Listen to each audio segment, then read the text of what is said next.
It still amazes me how much of the world moves quietly beyond what we notice. The way that glass interacts with light feels like a metaphor for that. I love watercolor because of the fluidity. It can be very spontaneous. You start with a stroke and then you add a little bit of color, and all of a sudden the stroke created its own rhythm, its own fluidity. It's a conversation in between me and the water and the pigment. And I like that connection.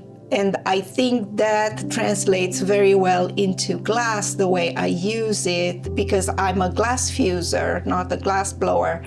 I work with the glass cold, and then I put it in a kiln, and the heat of the kiln transforms the glass.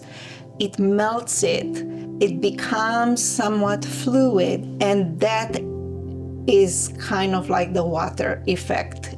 I use glass powders instead of brushing them on. I sift them on a piece of glass or directly on the kiln shelf.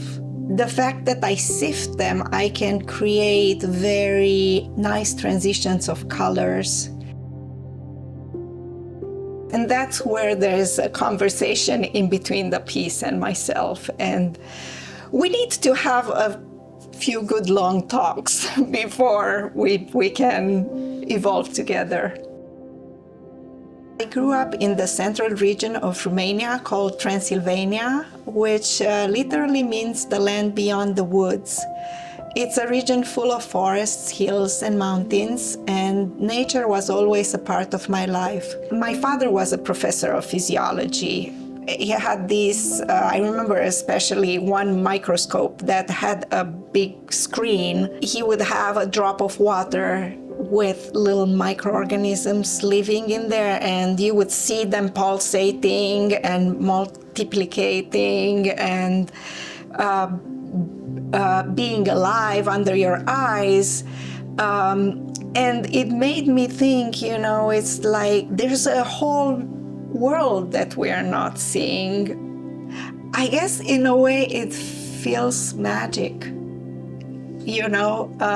and I feel like there's a little bit of magic in a lot of artwork that I admire.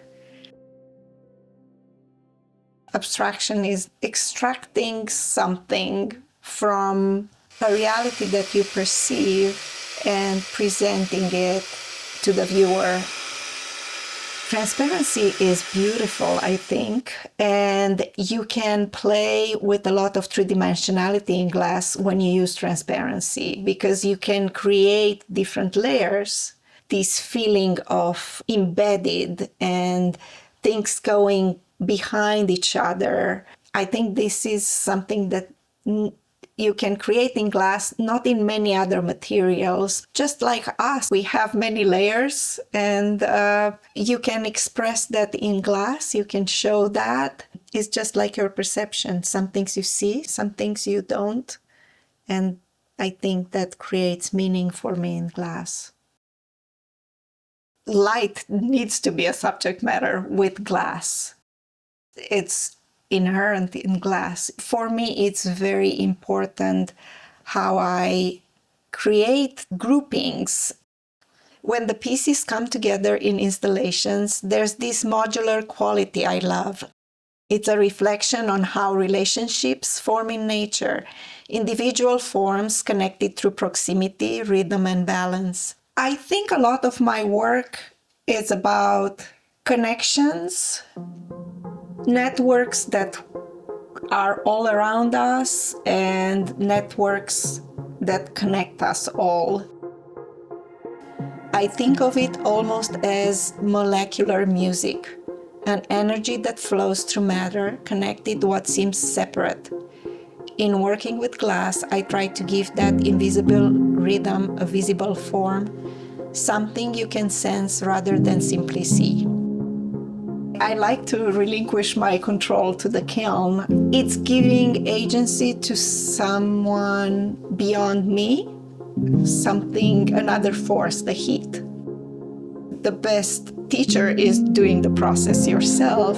There is a transformation with the material going on in the kiln when it's heated up, but there's also transformation in the material when it comes up to light.